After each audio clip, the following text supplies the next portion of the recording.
It's a great pleasure to welcome you to our Fireside chat session, a precursor to Yale's inaugural Responsible AI in Global Business Conference tomorrow.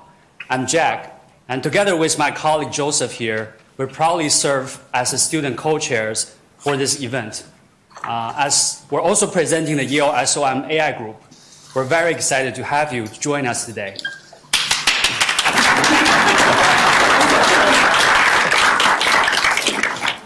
Over the past several months, we've had the privilege of engaging with many of you. These conversations have not only been a tremendous learning opportunity for us, but have also deepened our appreciation for the diverse perspectives you bring. It's truly an honor to host you at Yale, where together we aim to foster a crucial dialogue on AI development and governance. Since ChatGPT launched in November of 2022, it has sparked a global fascination and endless conversation about AI.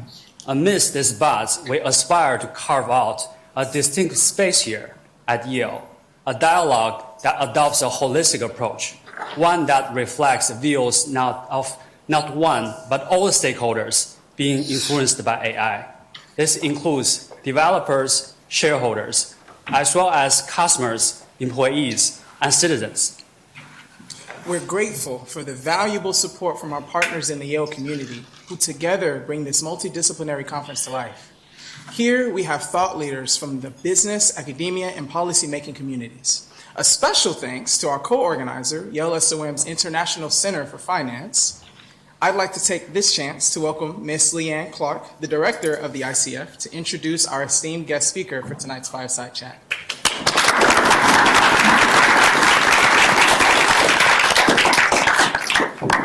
Thank you. I'm Leanne. I'm the director of the International Center for Finance at Yale School of Management, and thank you all for coming tonight. This is not scripted, but I want to just take a moment to recognize the hard work that the students have put in over the past few months and working with the International Center for Finance and our Assistant Director, Isabella Duenas, who has put in countless hours and hard work working with these students to make this event possible. So can we please give them a round of applause?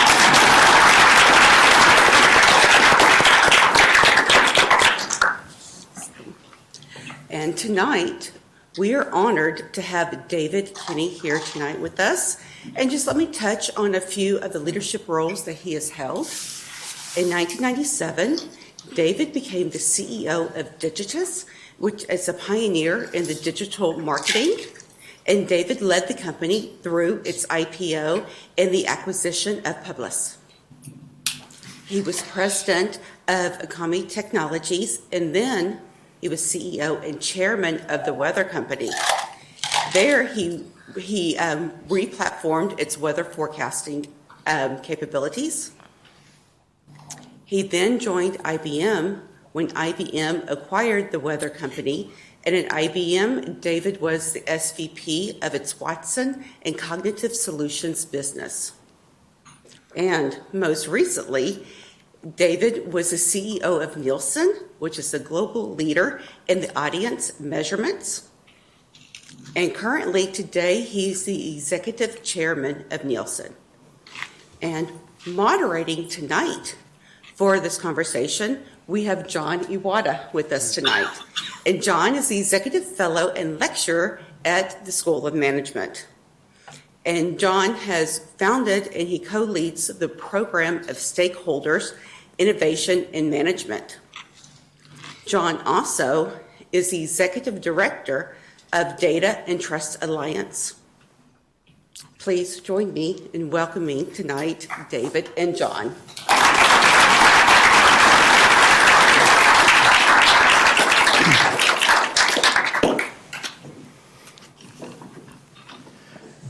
Thanks for being here, David. It's an honor. Thank you. Thank you.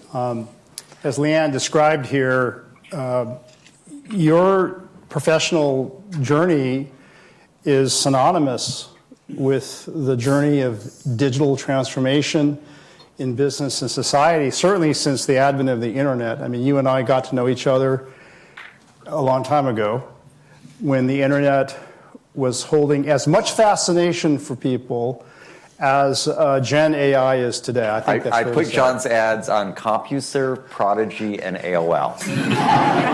That's how old we are. Yes, and That was the internet in the early 90s. that was the internet, and it may be again. I guess my first question is this. Having the benefit of seeing how businesses and other institutions understood the internet, understood digital, and tried to apply it, manage it, deploy it, it's been a quarter of a century more. It's fair to say some missteps were made, misreading it, misunderstanding it, failing it, suffering disruption. So for this generation of leaders and future leaders who don't want to get this moment wrong or they want to get it right, what are some lessons learned from digital that may be useful as we embark in this era of AI? And the lessons are the established leaders, the people who run companies and institutions, to listen to this generation. 2 or 3 times I saw the people in power wanted to take what they did and automate it. They didn't want to start with what's possible. And then a decade later they'd say, we need digital natives, which were people who kind of grew up using it. And if they had listened, and the digital natives, people who grew up using it, went and formed disruptive companies. This happened with the creation of digital media. We talk about the first 3. If I take CompuServe, Prodigy, and AOL, how did they get disrupted by Yahoo? And then how did Yahoo get disrupted by Google? It was because a new generation would rethink things from scratch. If you're trying to take a process that exists today or a rule that exists today and digitize it or make it AI, you're going to make mistakes. I think you got to start with what's possible and build it from there. What are some of the prevailing misconceptions about AI today?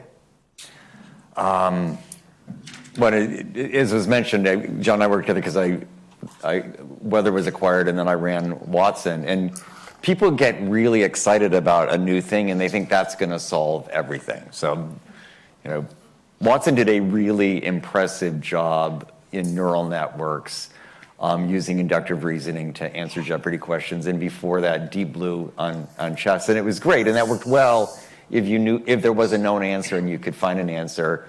It worked less well creatively, but all of a sudden it was going to solve everything, and the hype got ahead of the reality, and then it collapsed. We now have GPT, which is a generative pre-trained transfer model. It's really good at generating new things. It's terrible at finding known answers. But all of a sudden it's the new thing, and everybody's talking about using generative AI. If you're using generative AI to create something, what you really want is a known answer, you're making a huge mistake. Semantic search actually works much better. And I think people are not understanding underneath the different models of AI, you've actually got to say, what reasoning do you need? Do you need inductive reasoning? Is there a known answer and you just need to find it as quickly as possible? Do you need deductive reasoning, which is there's a known pattern? This is what we used in weather. So weather was in advance but a weather forecast is not always accurate. And what was important was to publish it saying we're 70%, 80%, 90% confident this is the answer because it helped people make decisions.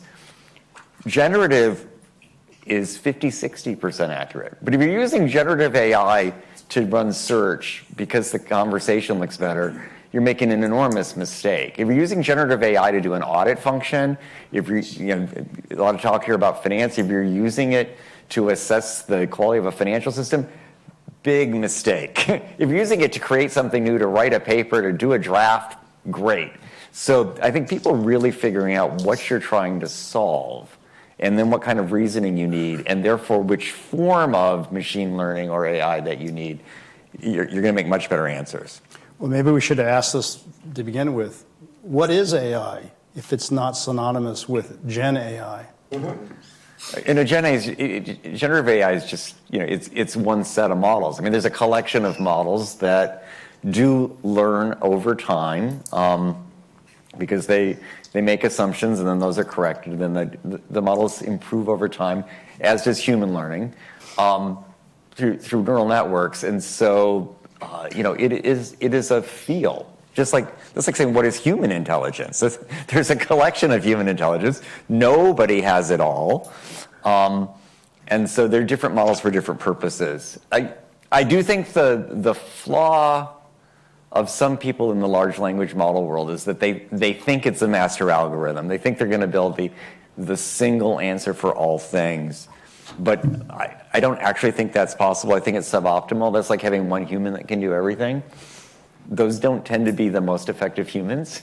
Humans who are expert in a field. I don't really want my surgeon to be my architect. I don't want my financial advisor to be my creative director. So I think in similar ways, understanding how intelligence can use different models for different purposes and then collaborate is going to create much better solutions.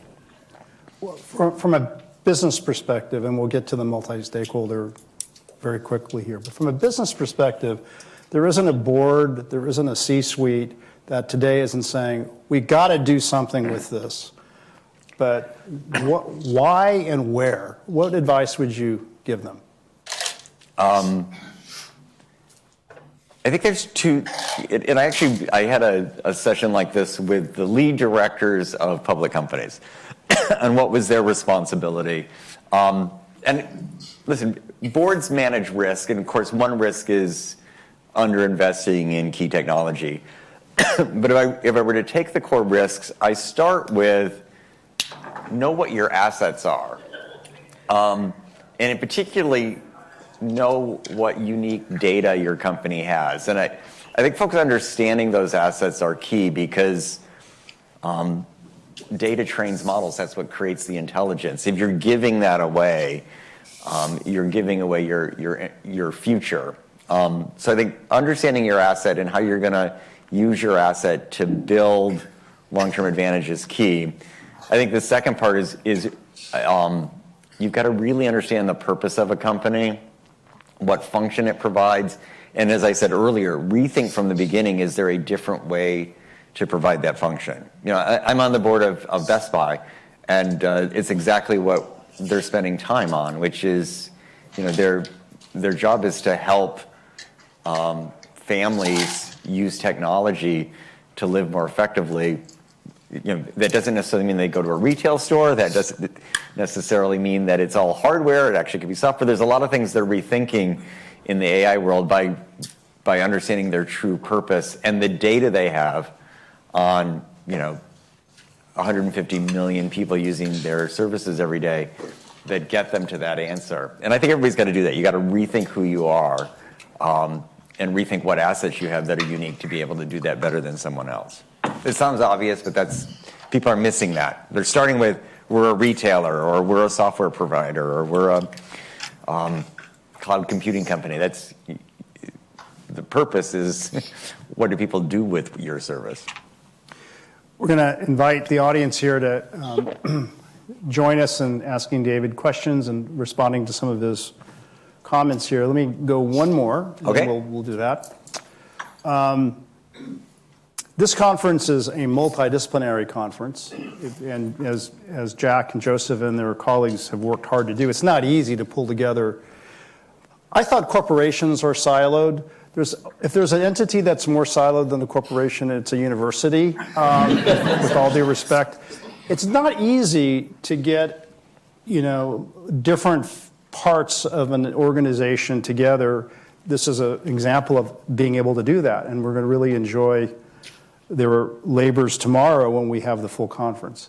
Why, with AI, is it important, or is it, to take a multidisciplinary, multi-stakeholder approach to this?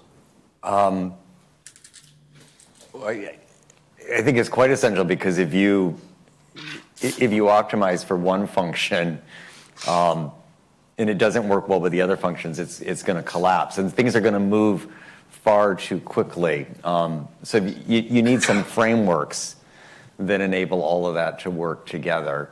Let me just start with business today. So things are siloed, but by and large, most of business ultimately gets to a profit motive, and that profit motive is measured by an income statement and asset value by a balance sheet, driven by free cash flow. Those are all governed by something called GAAP, generally accepted accounting principles. So we have a framework, and then we have a function of audit to make sure we trust that framework. Everybody believes it's true. In AI, it's a matter of minutes before things can be produced, as they are every day today in transfer models, that are not true, that are not auditable, that are not validated. And if one function, the finance function, or the manufacturing function, or the HR function, starts to work with something that's untrue, and then its model optimizes to the untrue outcome, then that makes it less true. And all of a sudden, you're dealing with a complete hallucination of where no one knows what the facts are, and you've lost any sense of trust. And I think the hard work, everybody's excited about the models, but ultimately the hard work is for the rest of us to make sure we're going to have a way to trust, validate, have empirical evidence, to know that truth came out of all those models. And that's really going to only happen with a framework like we did with the financial systems, with the accounting systems, that can account for all facts and account for trust in the data that underlies it. Hope that makes sense. Questions for David? Yes. Hey, Sean Captain, Worth Magazine. I covered Watson Health back in the day, live and learn. But I found it really interesting what you're saying about LLMs, because I think there is a feeling that they're the be-all and end-all. I've heard people say, they're the Watson Health of 2024. It's the Watson Health of 2024. It's going to solve everything. Right. And then you get disillusioned, and then you go backwards. So yeah. But I feel like people saying, like, well, this might be the path to artificial general intelligence. Yep. And it seems like there's just some inherent like architectural, technological limitations to what LLMs can do, and I'm curious about what that is, like kind of some hard limits. Well, one is they're limited to language, and I know you're right, but you can't conflate writing with intelligence, because it doesn't necessarily learn, but that's a little bit the inherent promise. So it's not going to be good in communicating in other ways, like in chemical compounds. So if you actually want to solve genomic problems, if you want to solve pharmaceutical problems, if you want to actually help healthcare, you actually need to be able to do chemistry. LLMs try to turn chemistry into words. You're much better to use the periodic table and draw three-dimensional chemical models.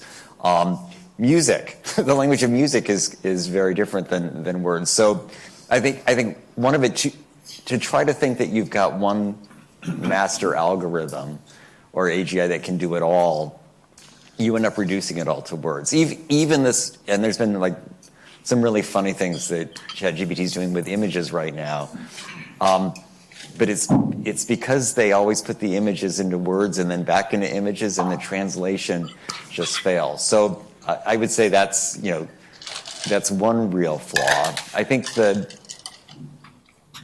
second is not a flaw of the model itself. Is back to the earlier question, which is the P is pre-trained. So how were they trained? What corpus did they use? How do they keep learning it? I think that's really important, because if you don't have a diversity of training, I'm concerned about racial diversity. I'm concerned about Western versus Eastern concepts. All the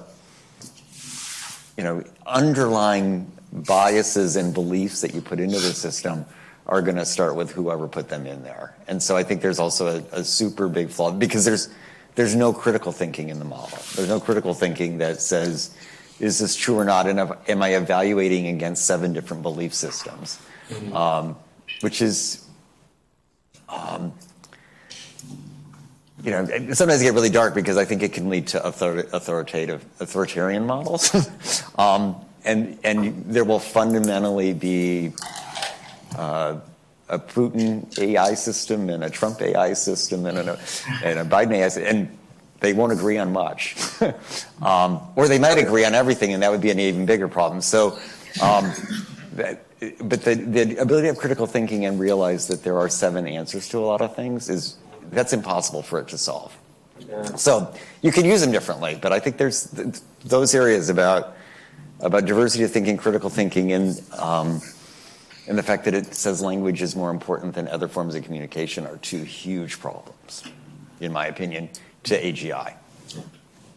Yeah. Hi, thanks, fantastic. So I work for Johnson & Johnson. I'm also a former alum throughout the school, so happy to be here. I had a number of consultants and also hearing from Microsoft. Depends on who you talk to. There's always going to be someone that says, wow, it really thinks.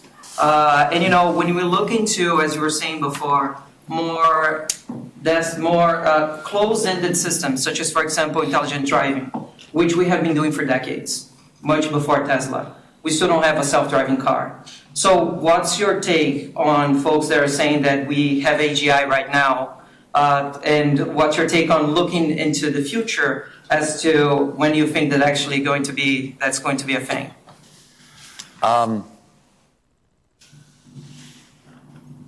Listen, the models improve. They become more functional over time, so they are more helpful over time. And I think that, it continues to make progress. So, in order to think, you have to learn. And are they learning so that they're learning? Yes, I think that continues to happen. Is it general AI? That's where I have to object to. Will we ever get to a point that a model knows all things better than the experts on those things? I'd be very worried about that. The risk is that humans get lazy and allow it to happen. Because if humans will always do critical thinking better than machines. If people aren't critically looking at the outputs and improving the outputs and tweaking models and just accept that it's good enough, it's a problem. And we do see this naturally happening. We do see people accepting the output of ChatGPT as true when it's not. We do see people following their maps on their phones and in their cars when sometimes they're wrong. And sometimes you have to actually watch the road. So, I do think it's important that we not completely cede critical thinking to the machines in order to solve that. Leon Rosenblatt. I work on health data interoperability and governance principles with AI in healthcare. And it was fascinating that trust popped out so early in the conversation, because that is also a principle that emerged in all of our discussions. We sort of said what's essential was safety, efficacy, equity, and trust, which underlies all relationships between consumers, technology, and providers. The analogy you make to GAP is a really productive one. If I may use the word generative even. Yep. But I'm curious how it might translate to outside of accounting context into something like healthcare. In order for us to have something like GAP, we had to have a lot of people agree on what we're measuring, what's worth measuring, how to measure it. We don't have an equivalent of that in health. There's people are fighting over how to measure blood pressure. So, I'd love to just hear, I don't know if there's an answer to the question, but I'd love to hear your thoughts on how would one develop a GAP-like standard in disciplines that are messier and don't have the pressure to develop a standardized shared vocabulary, because gosh darn it, you got to produce those corporate reports at the end of the quarter, and we all have to agree what they mean. Yeah, well, and I know this is multidisciplinary. I do think that's the role of every discipline, is to figure out what creates trust. And if you have a Hippocratic Oath, we have an FDA in this country, we have its equivalents in other countries. Thank goodness that Moderna did a very good job with mRNA to come up with vaccine. I'm really glad that they did clinical trials before we just started doing this, right? And that was because there is a process. And the process went exceptionally fast for very good reasons, but the process was still followed. And even that didn't have enough trust for so many people, were afraid of getting vaccinated, which didn't work. So I'm just using that example recently to say there's got to be a process. You got to rethink, can the process go faster to get to those? But I think everyone needs to follow those. We had a media question before. My day job in Nielsen is in media. The single biggest thing I'm focused on is there are also rules about trust in journalism. And let me just give an example. So if I go all the way back to the 60s, there are a bunch of laws that the FCC uses that judge broadcast. And in broadcast journalism, it has to be fair and balanced. It has to be fact-based. It has to go through an editorial board. And this is why broadcast news is boring. And by the local, but it's more accurate. There have been a lot of rules around journalism, and particularly the role of editors in print media, so that we can trust it. And we know that it was fact-checked, that there were sources, that they went through an editorial board. There are less rules in cable, and there are no rules on the internet. And there are absolutely no rules in AI. So AI can generate anything. And if people have spent a lot of time with ChatGPT or Pi or any of the generative tools, you will find that it responds to the questions, and they say it's empathetic, but it always tells you exactly what you want to believe. In 3 questions, you can get ChatGPT to tell you the only solution in Israel is to remove Netanyahu, and that the only solution in Israel is to double down on Netanyahu and to have Trump elected in the U.S. so the two of them can solve it once and for all. Both of those answers will come out as absolute facts if you ask 3 leading questions, because there is no rules about that.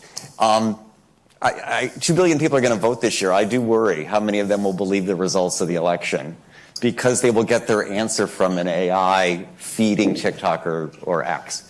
So we do need to be concerned about it. So there's a field that we need to move far more quickly. We actually had some standards, but we haven't even applied them to date to new media, let alone to AI. I think in law, you've got, there's rules of law, there's frameworks.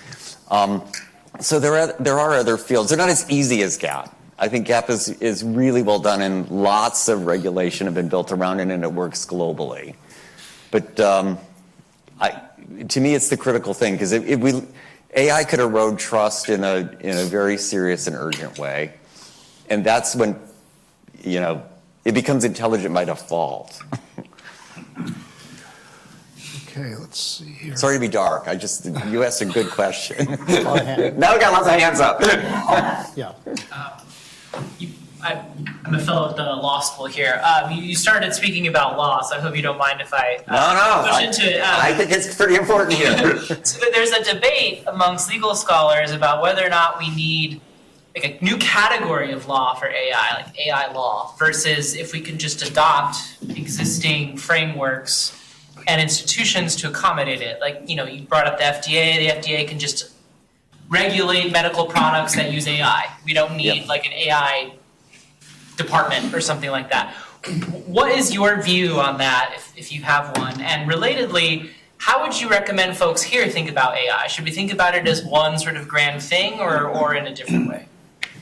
I think it's dangerous to, AGI, artificial general intelligence, it's dangerous to think it's one thing, because it still matters how it's used. I'm not a legal scholar, but I've spent a lot of time on law and policy from my perspective.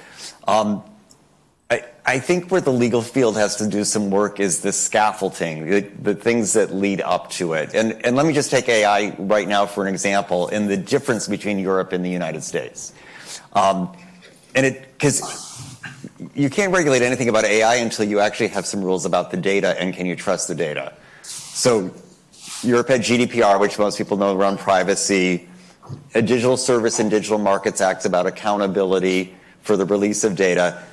a European Media Freedom Act in my field, and then an AI Act. And the AI Act works because it builds on all the other acts that govern the data, and then the AI Act largely requires you to trust, validate, audit the data, and make it empirical. So it kind of all works in a ladder. The Congress of the United States has been able to affect any of those things. They've had a lot of platforms come in, they have big shows with TikTok and Google, but they don't pass any laws.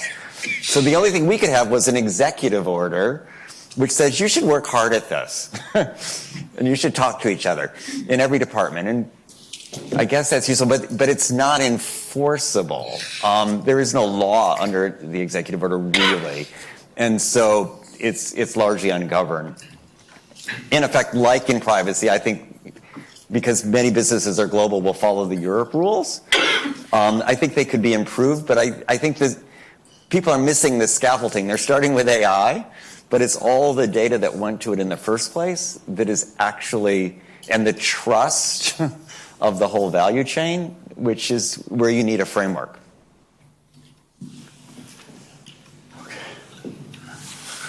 I have Oscar's first year at Yale. Proud. So we had Yale Gensler come by a couple weeks ago talking about similar things that you mentioned about financial institutions and kind of the worry about a master algorithm and hallucinations that lead to financial collapse. I'm just curious to hear, obviously he comes from a regulatory background. I feel like it would be irresponsible if financial institutions did choose to do this, kind of the other side of that. How do you think about regulation in the government versus private companies or companies in the private sector actually taking the responsibility and accountability to be responsible about when they employ AI?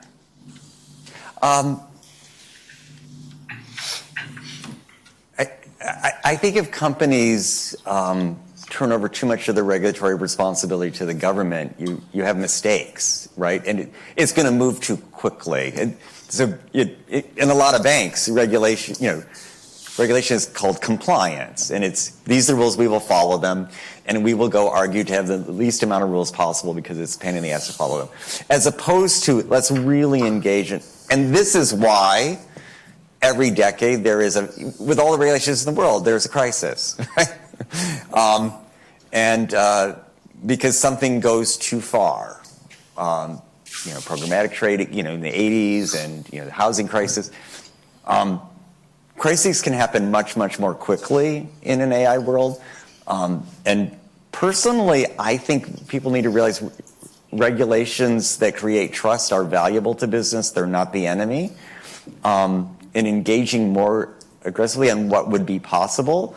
I think industry forums where the industry players are actually trying to solve that so that they can trust each other is going to be super important to get right. So and the degree of public-private collaboration, I just think is going to have to go up in order to solve some of these. It's the only way you can solve the healthcare issues.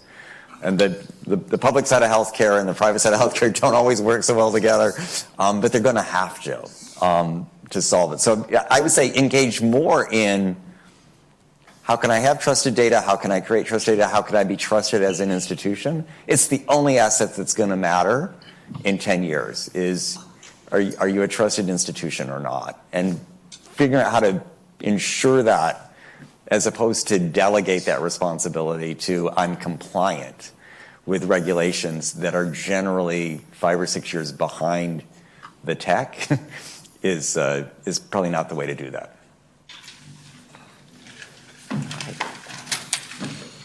Thank you. My name is Mabs, and I'm an alum of Yale School of Management. My question is regarding generative AI. You mentioned a few minutes ago that Gen AI today is about 60% inaccurate, which really I thought was really interesting.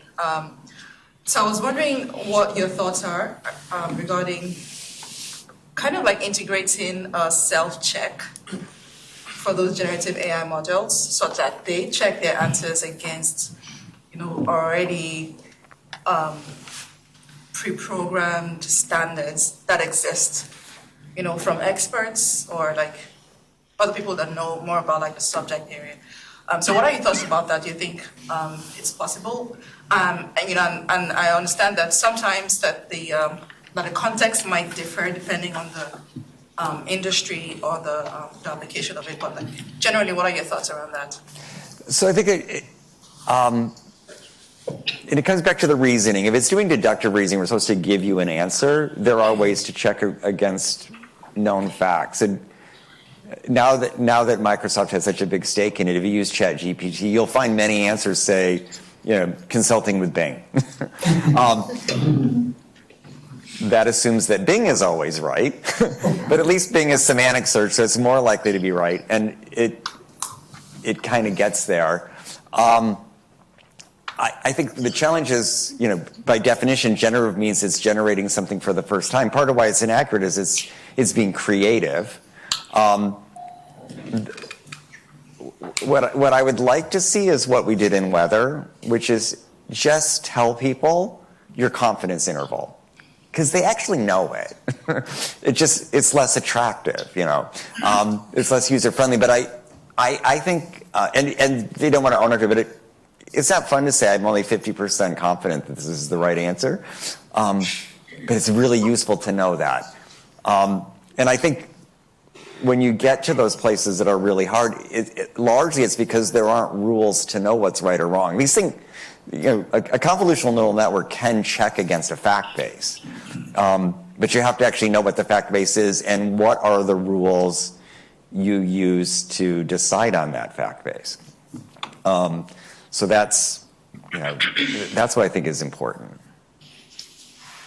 Thank you.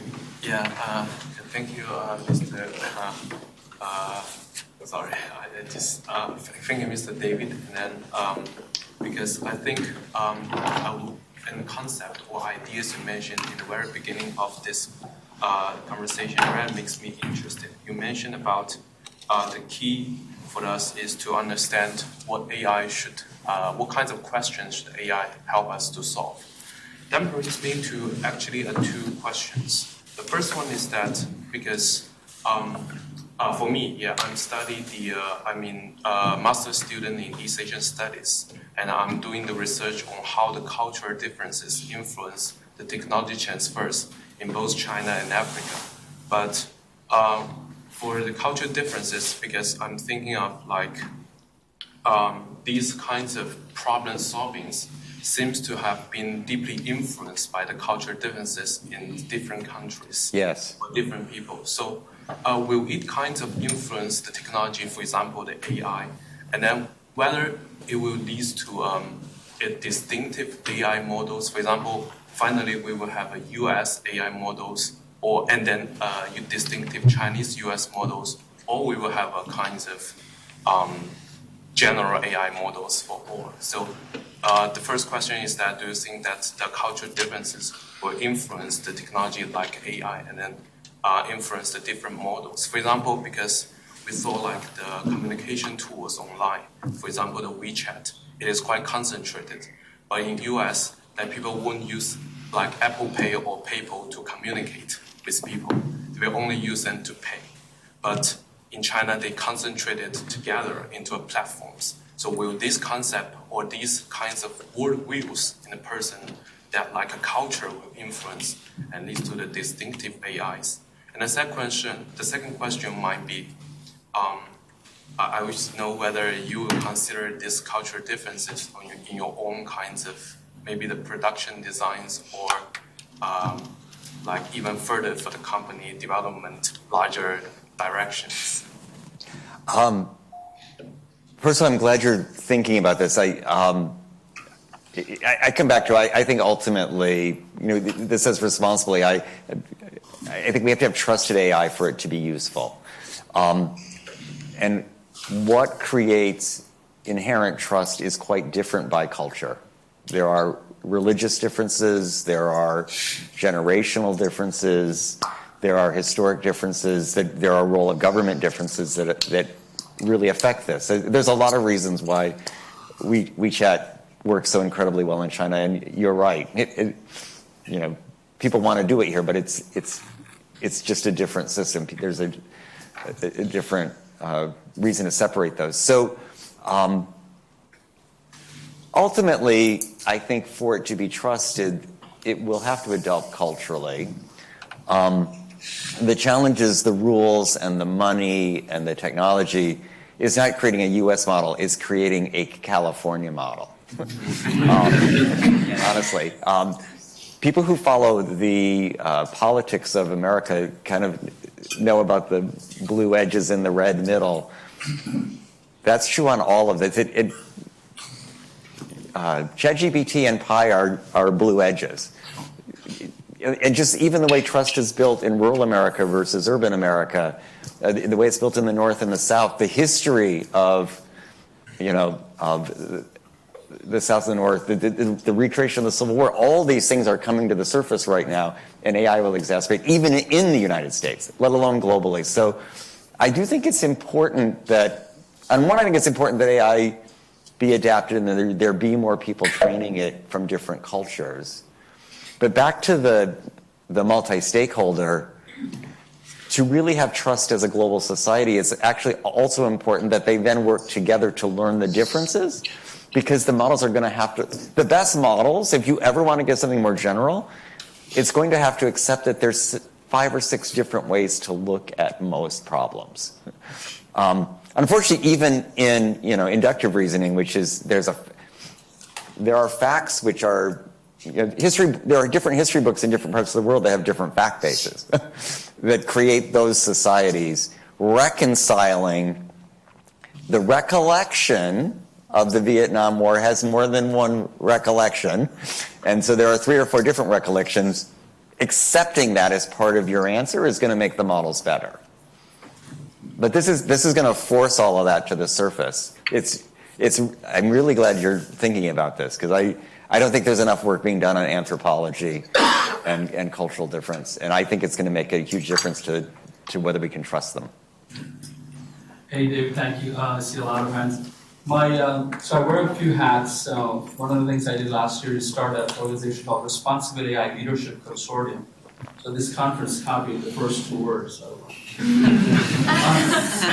there's a lot of, as long as responsible becomes trusted. I don't, there's a lot of things you touched upon. Great topics. I think we talked about this for many hours. I know, we're scratching the surface. The multidisciplinary aspect is what is very interesting to me, because the Googles and the OpenAIs of the world will try to engineer their way out of the AGI and the trust problem. What would be, okay, so GPT is so new. Why is it that we want it to be perfect? It's such a baby, it's just trying to, whereas when humans are in charge, look at the world, look at climate change, look at the financial crisis in 2008, 2009. So why is it that we want these machines to be perfect? They're just starting.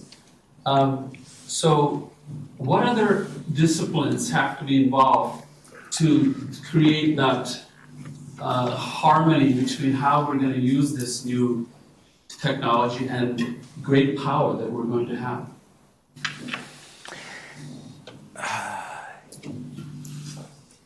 It's a good question. No, because it hits me here because it was a little bit, people wanted Watson to solve everything too.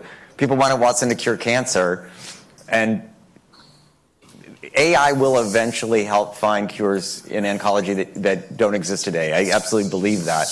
But the problem is when you set the expectation for immediate, and wanting immediate return is the challenge. It kind of breaks. So, I've known Sam Altman from the beginning, and OpenAI started with a concept that too much power was in Google. It wasn't being thoughtful. The way this would work is open source because it would bring people in. That was its name. It would be a nonprofit. Everything would be shared, right? If you read their bylaws, it's all there. And then what turned out, and this is part of, it's going to lead to the answer, it's all about money. It turns out, and I think this is the secret people don't want to talk about, AI is really expensive. The only reason we got any, and John knows I had a lot of arguments within IBM about cloud, because IBM made went as far as you could on a mainframe and a power computer. But to go any further, it had to go to a cloud because it was cheaper and it could be scalable, and and IBM didn't have the cloud that it needed to have. Amazon and Google were further, but we couldn't get there. because economically it didn't work. OpenAI ultimately needed about $10 billion of compute resource to build these models. And Microsoft had them in something called Azure, and it had capacity, and it was willing to actually spend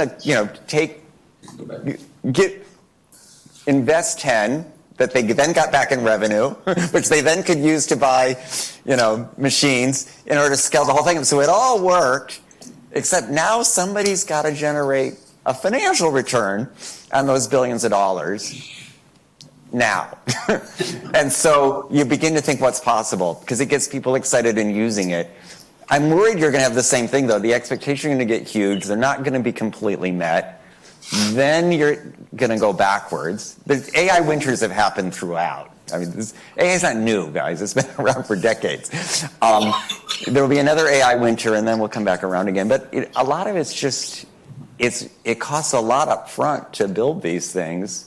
People want a return faster than they have a right to get it.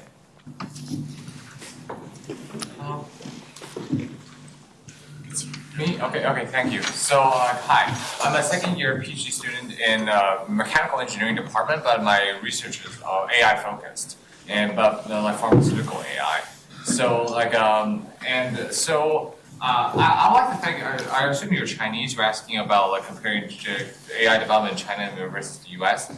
So, I have something that's similar to that. So, talk about ChatGPT and and Gemini here in the U.S. China also has its own AI model.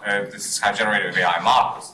So in China, the censorship is rather a problem. So AIs in China have a problem generating content about certain topics. But here in the U.S., there's also this idea of a racist GPT and Gemini that's biased against certain groups of people. So do you think it's going to be a serious problem? The censorship or political correctness on certain topics would hinder the capabilities of such AI?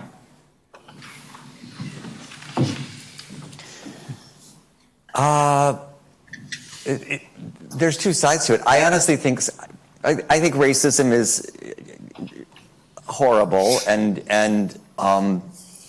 it can't be justified in any means. So if I put a rule, and we had some AI rules, one of them would be that anything that is racially biased can't be used.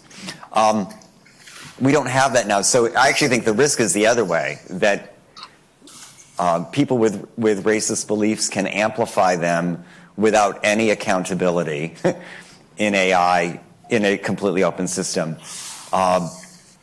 China has some real advantages in the way they're building their AI system. Back to if you believe that there needs to be rules and trust, whether you agree with the rules or not, there are more rules there.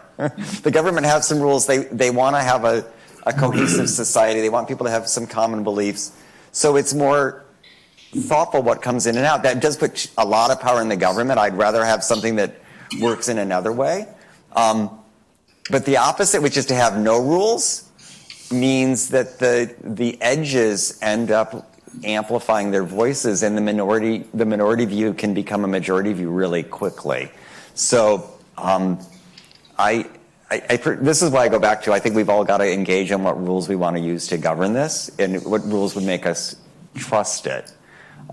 Because if racist tropes become trusted because they're put into great language, I think that's just, it's going to set society back decades. We've just scratched the surface, and we're out of time now. But if you're willing to hang around, way out on all sorts of topics. This is great. I know. Well, it's the multidisciplinary conference, so we were going to have all kinds of. You're going to have a great meeting. And if you can hang out afterwards for a little bit and talk to some of the colleagues, that'd be great. But please join me in thanking David Kenny.